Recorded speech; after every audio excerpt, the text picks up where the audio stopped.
И ние се намираме в полите на Стара планина. Каква комбинация само? Планина, море. Това е мястото за истински отдих. Село при Саци. Запомнете това село. Обзор там в далечината, сега видим за колко ще стигнем. Може ли така държиш към пътя насочена камера? Там. Да се записва. Да не натиснеш само червеното копче, ще спре да ще изключиш. Полетите са пълни с зайци. Дребен, едър, пернат дивеч. Айде до там виждате едно магаре. Леко. Магаренце. С не магарето, а? Не. Не разбираш.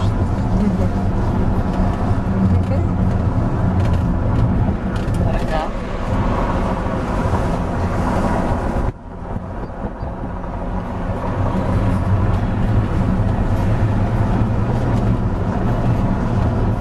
Минали са 2-3 минути от как сме излязли от селото. Видим за колко ще стигнем отдолу.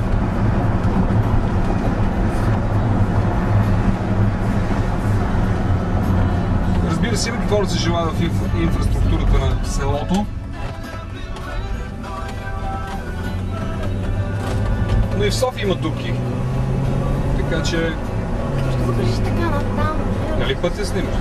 Тя Ти не гледаш и пътя, бе? Не. Ужасно си. Тя това е по-отвори тук, поне тя не се ли вижда.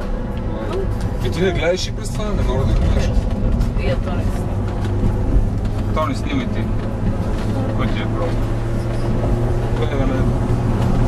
Гледай просто да е по-стабилна камерата, да не е толкова да решава.